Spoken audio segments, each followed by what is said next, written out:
Hey everyone, welcome to Monday Minutes. I'm Pastor Drew, filling in for Pastor Doug today. Hey, I hope you guys had an amazing Easter weekend. And as always, thank you for taking time out of your day to be with us. All right, let's get right into it. How many of you have ever been hurt by somebody so painful that the thought of even having a conversation with them ever again seemed possible? I'm not, not awkward, not uncomfortable. I mean truly painful.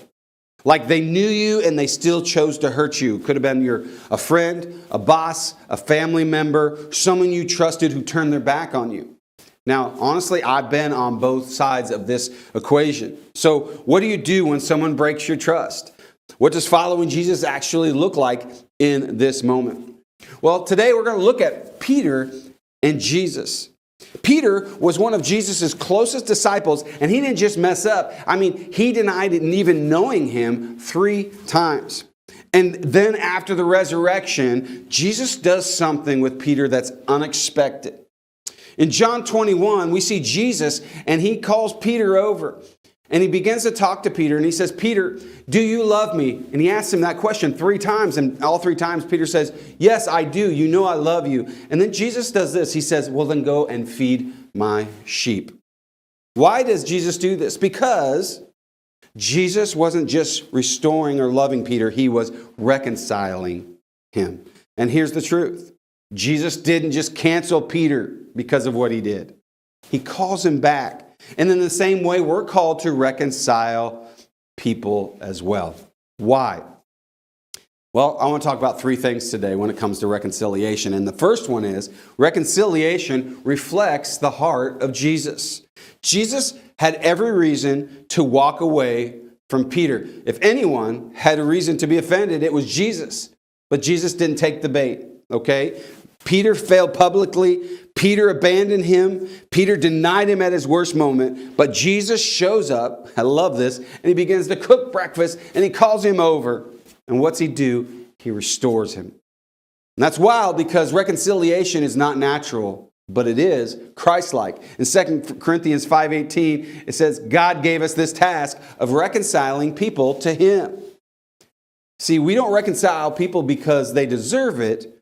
We reconcile because Jesus did it for us. And the second thing is reconciliation heals more than revenge ever could.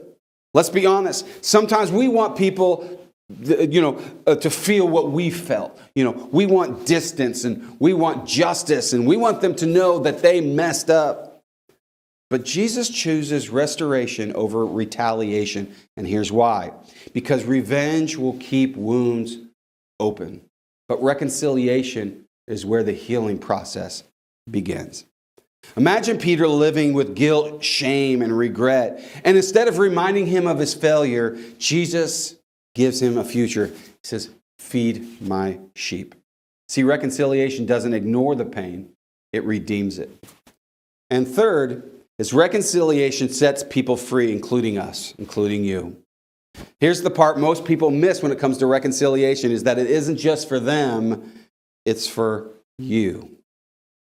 Holding on to hurt becomes a prison. Bitterness will weigh you down and unforgiveness will just keep you stuck.